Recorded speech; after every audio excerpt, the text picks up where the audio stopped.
Welcome to welcome to video 1000 part 3. Those of you who watched the past two videos will know why I took a pause like that. It's hard for me to say 1000th. So I've done 1,000 videos on YouTube. This will be my video 1002. First video was about aging, roughly. Second video is about dating and relationships. This third one's going to be more about purpose and meaning, I think. We'll see. My mind tends to just go in different directions and is kind of random. But purpose and meaning are worth exploring. We're all born into this life. When we're born into life, in general, there's not some mysterious figure or being that says, here is your purpose. You are born for this reason. Purpose and meaning have to be found and discovered.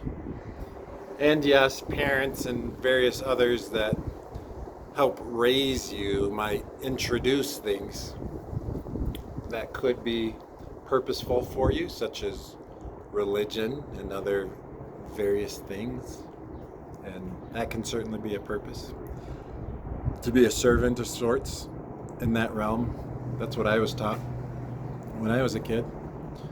It was very quickly thrust in my face that my purpose was church, and that being a big part of my life. And it's one advantage of the LDS church, or any church, is you have a sense of community for sure. You don't need to pay 10% of your income to have that sense of community, though. You can foster that through groups and visits and homes and stuff. But that repetitive Sunday worship and stuff was a big part of my upbringing and the purpose that was presented to me, I'll say, in my younger years. It was presented to me, and as I got older and got into my late 20s, I started to finally think for myself for the first time in my life. While I was married. I got married when I was 22, almost 23, 11 days before my 23rd birthday.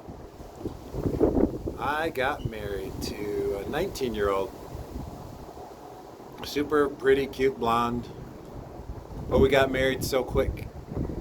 And the culture was to do that, to get married quick, have kids, find your eternal companion, live a life of service in the church. Pretty smart man, pretty charismatic, smart man Joseph Smith was, to create a church that operates by having its members that do work for the church give money to the church. It's quite the fascinating and clever setup. It's like, man, why didn't I think of that? It's quite an interesting thing. In general, we go to work for companies. Those of us who have day jobs, we go to work for companies, and they pay us.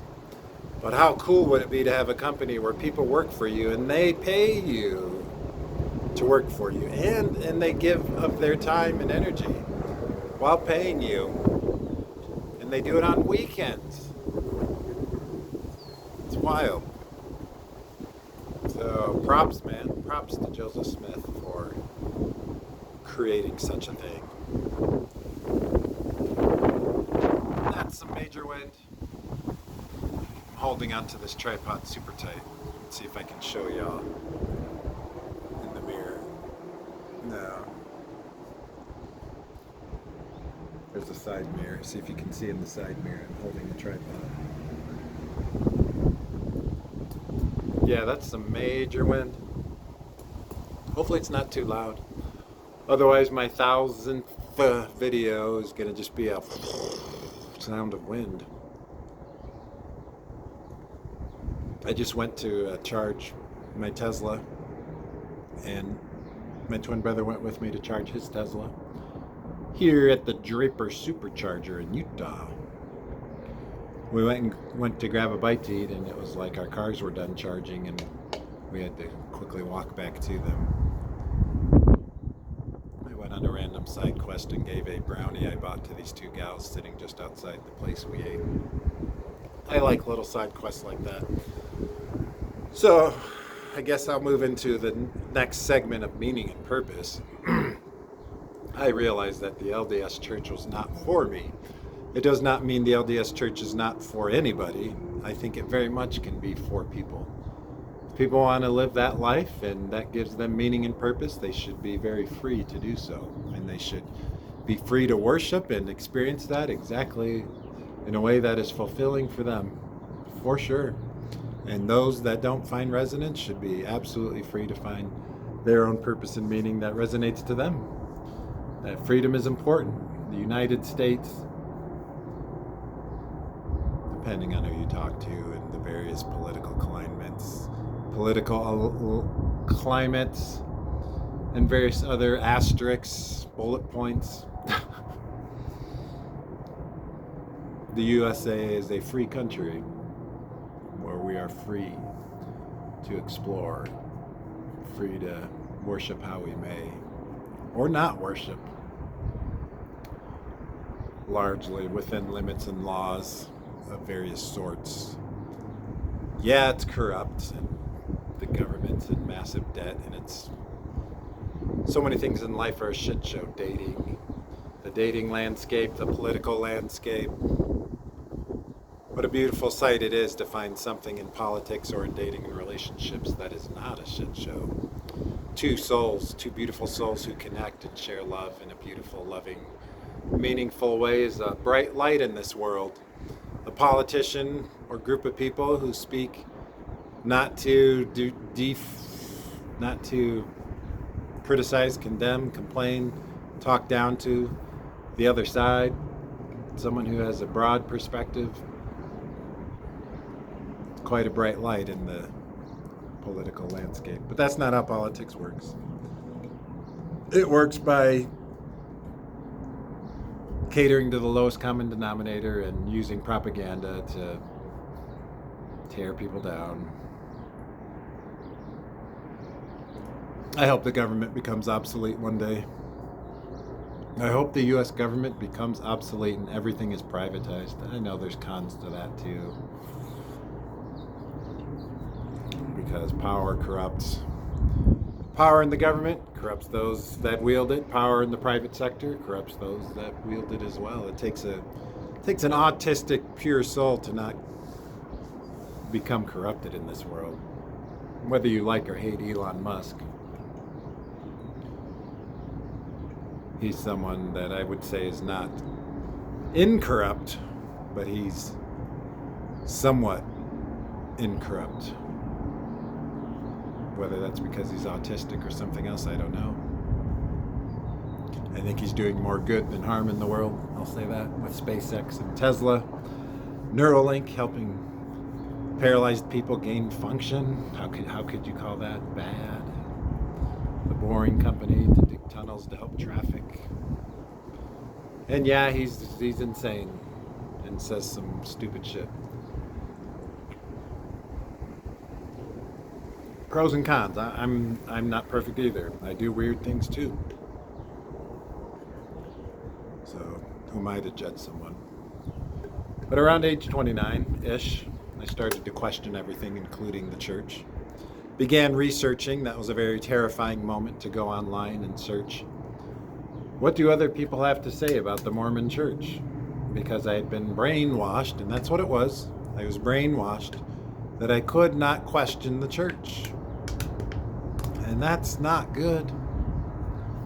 Everything should be questionable. It should be able to be questioned.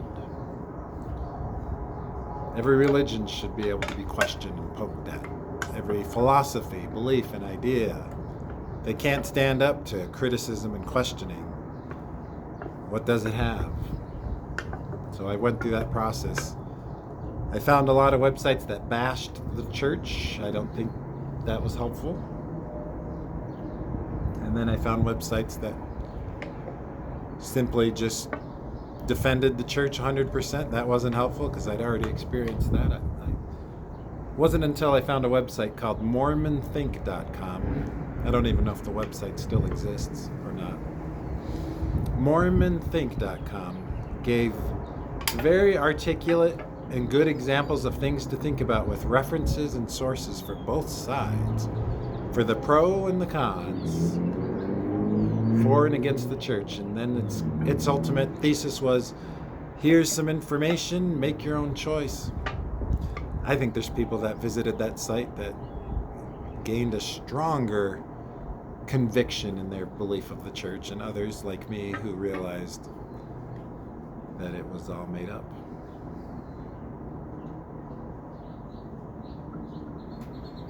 And so when that happened, it was quite a disruptive period of time. I didn't know what to do. It was like, I can't talk to anyone about this. I'd be ostracized from my family. This is insane. What's going on? But eventually I did. I talked to my then wife about it, and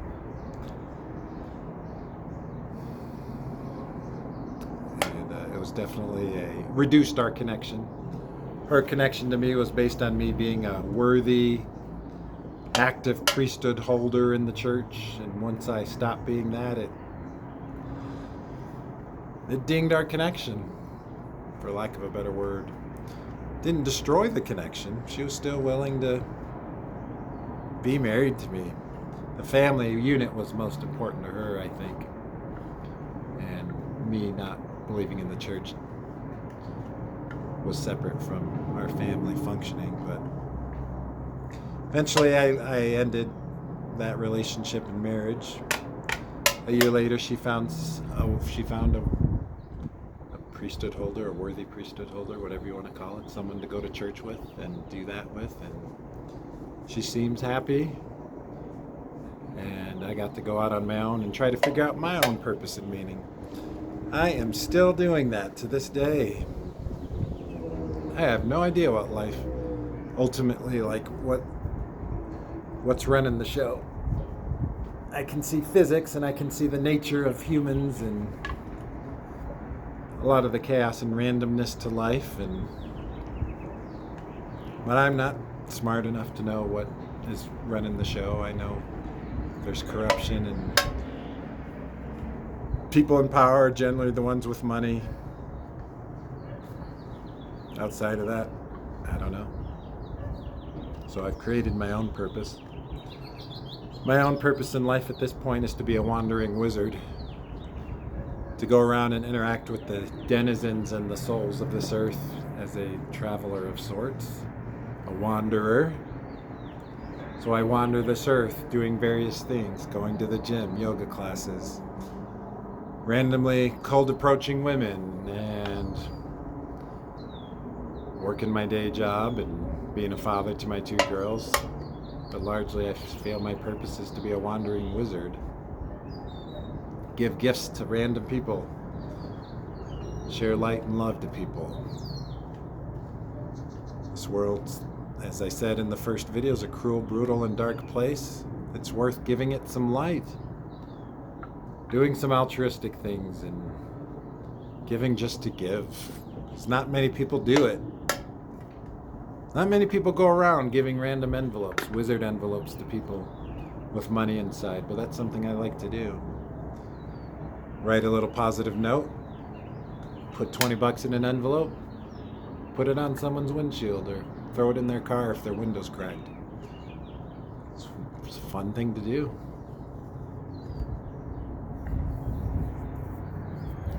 Never know what positive effect a little action like that will have on someone's life. Little positive actions. That's my purpose. Go out and do little positive actions. Keep my body as healthy as I can. Endure through this life. Try to stay as healthy as I can. Do YouTube videos from time to time. That kind of thing. And the Wandering Wizard. I'm Jeremy Noel Johnson, the Wandering Wizard. If you get a wizard envelope, it's probably from me, because I know of no one else making wizard envelopes with notes in them. Maybe copycats will I guess copycats could do it too. That'd be great. I'd love for copycats to do that. As long as they write positive notes and put something useful in it. Go ahead, copy it. Put some money in an envelope and a positive note and put it on someone's car.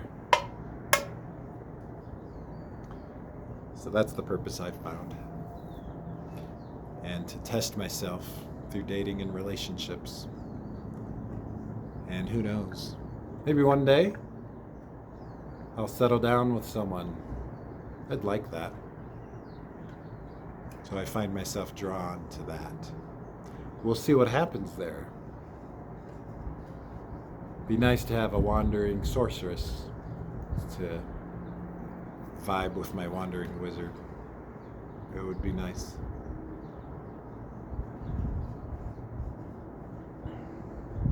We'll see how that goes.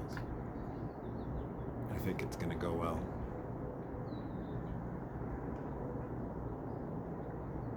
I'm enjoying the warmth here in Utah. Hearing the birds chirping. Can you hear the birds? It's peaceful. Let me show y'all what I'm looking at. See if I can do this.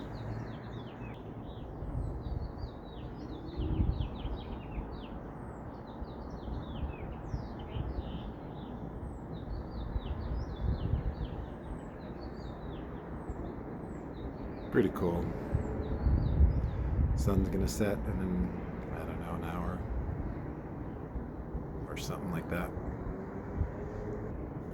So having a purpose in life is good. If it's not some belief system or organization or religion, make up your own. For me, it's the Wandering Wizard. Traveling randomly around and interacting with people and having experiences and giving gifts and light, and